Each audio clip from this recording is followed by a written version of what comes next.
Glass Simple presents Activating the 5-degree pin.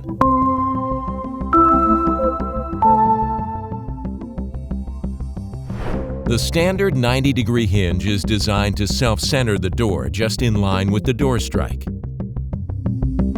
To close inward tightly against a strike jamb, we have to activate the 5-degree pin.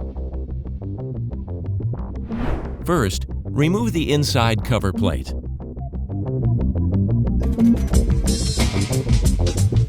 Now open the hinge as shown and loosen the 2 Allen screws enough to release the pin.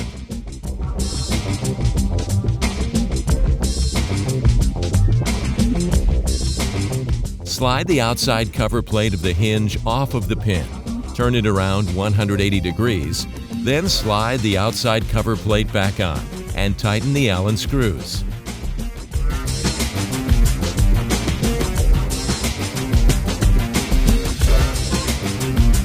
Now open the hinge back to its original position and reattach the inside cover plate.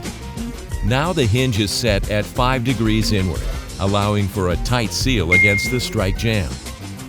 Glass Simple, simplifying the glass hardware industry.